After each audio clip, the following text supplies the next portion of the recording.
আসসালামু আলাইকুম এভরিওয়ান, সবাই কেমন আছেন? এখন সকাল 7:30 বাজে।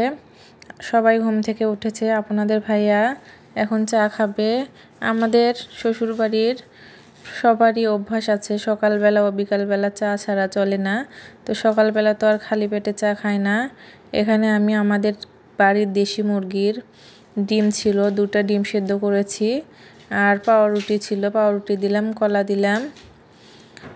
আমি একটু সকালবেলা ঘুম থেকে উঠে ব্রাশ করার পরে আমি খালি মুখে 1 গ্লাস পানি খাই। আমার ছেলেও ঘুম থেকে উঠে গিয়েছে, ওকে আমি তুলে ব্রাশ করে দিব এবং হাত মুখ ধুয়ে দিব। এপাশে আপনাদের ভাইয়াকে আমি পানি, চা সব কিছু রেডি করে দিচ্ছি। এরপর আমি আমার বাবুকে ফ্রেশ করে দিয়ে আমি রান্নাঘরে যাব। রান্না বসিয়েছি। আমি এখান থেকে একটা ডিম খাচ্ছি,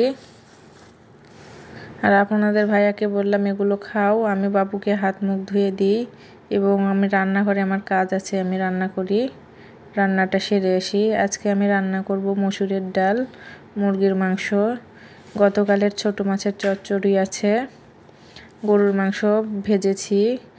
ঈদের দিন মাংস রান্না করেছিলাম, মাংসগুলো বেঁচে গিয়েছিল, ফ্রোজেন করে রেখেছিলাম, ওগুলোই আর কি বের করে ভাজবো।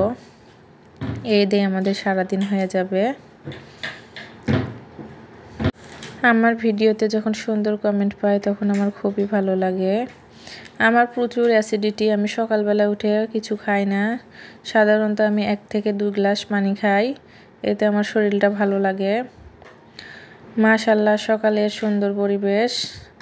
এপাশে আমার মাংসটা সিদ্ধ হয়ে গিয়েছে, আমি কষিয়ে নিচ্ছি।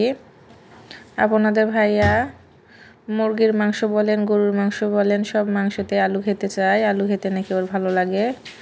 দেখবো আলুটা সেদ্ধ হয়েছে কিনা। আলুটা সুন্দরভাবে সেদ্ধ হয়ে গিয়েছে।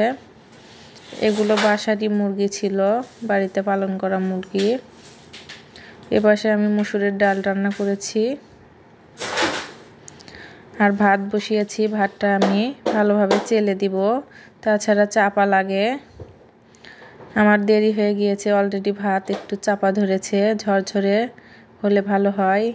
এই পাশে আমি আমার গেটের সামনে কিছু গাছ রেখেছি, ওই ক্যাকটাস গাছটা আমি টবে লাগিয়ে। এখন আমরা খাওয়া দাওয়া করব। আপনার ভাইয়ার অফিসের কাজ আছে, সকাল সকালই যেতে হবে। ঈদের পর কয়েকদিন ছুটি ছিল, বাসায় ছিল। তো আমি ওকে ভাত দিচ্ছি, আমিও খেয়ে নিব। আমার বাবুটা ঘুম থেকে উঠে বাইরে গিয়েছে, আমার ছোট দেবরের ছেলের সঙ্গে খেলা করছে। ওকে বললাম খেতে, ও ঘুম থেকে উঠে শুধু কলা খেলো একটা, আর কিছু খায়নি। আমি খাই, খাওয়া হলে আমি ওকেও খাইয়ে দিব। বাবার বাড়িতে গিয়েছিলাম ঈদের পর, বাসায় এসে দেখি রান্নাঘরে একটা তরমুজের বিচি পড়েছিল। তরমুজের বীজ থেকে একটা সুন্দর তরমুজের চারা বের হয়েছে, আমি ওটাকে আবার সুন্দরভাবে টবে লাগিয়েছি। আজকে দেখলাম অনেক সুন্দর হয়েছে গাছটি, মাশাআল্লাহ। বড় একটি টবে লাগানোর ইচ্ছা আছে, দেখি কি হয়। এখানকার মাটি ভালো, যে কোনো গাছ লাগালে খুবই সুন্দর হয়। আমি ডাল নিচ্ছি, মাংসটা আমি ভাজিনি কারণ সময় নেই। আপনাদের ভাইয়া এখন খাওয়া দাওয়া করে অফিসে চলে যাবে। এখন ডাল আর মুরগির মাংস দিয়ে খাবারটা খেয়ে নিব। ও দুপুরে বাসায় খায় না, বাইরে অফিসে খায়। আর আমি যদি টিফিন প্যাক করে দিই তাহলে নিয়ে যাই। বেশিরভাগ এখন বাইরেই খাই। 1 মাস তো রমজান মাস গেল, সকালে গিয়েছে এবং সন্ধ্যেবেলা বাসায় এসে ইফতার করেছে। এখন টিফিন প্যাক করে দিতে হবে প্রতিদিন, কারণ বাইরের খাবার সব সময় ভালো হয় না, ও খেতে চায় না। এখন অফিসে যাওয়ার জন্য রেডি হচ্ছে, বাইকটা মুছে নিচ্ছে।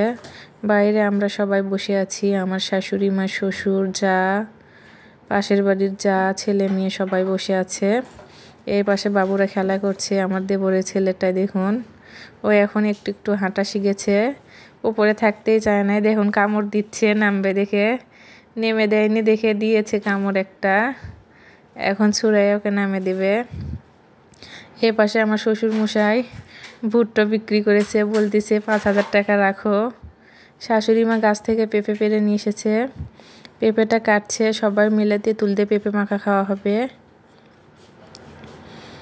পেঁপেটা যদিও একটু পেকেছে, এরকম পেঁপে মাখাই ভালো লাগে, একটু মিষ্টি মিষ্টি টক টক, ঝাল দিয়েও তেঁতুল দিয়ে মেখে খেতে খুবই ভালো লাগে। এখন বাজে সকাল 11টা, আপনাদের ভাইয়া অফিসে চলে গিয়েছে, বাড়ির সব ছেলে মানুষ যে যার কাজে চলে গিয়েছে। এখন আমরা মেয়েরা বসে আড্ডা দিচ্ছি, আমার দরজার সামনে ব্রেঞ্চি আছে ওখানে বসে। এই দেখুন আমার ছেলে তার সানগ্লাসটা তার দাদিকে পরে দিয়েছে, খুবই সুন্দর লাগছে দেখতে। এই পাশে আমি তেঁতুলগুলো মেখেছি, এগুলো পুরনো তেঁতুল, ওই জন্য একটু কালো হয়েছে। পাশের বাড়ির ভাবি ভাতিজি যা শাশুড়ি সবাই মিলে পেঁপে মাখা খাচ্ছি। আজকে হাট থেকে আমার শ্বশুরকে তেঁতুল আনতে বলেছি। মাশাল্লাহ কি সুন্দর নদীর ছোট মাছ, এগুলো খেতে খুবই মজা লাগে।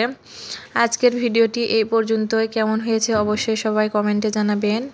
সবাই ভালো থাকবেন, আমাদের জন্য দোয়া করবেন। আল্লাহ হাফেজ।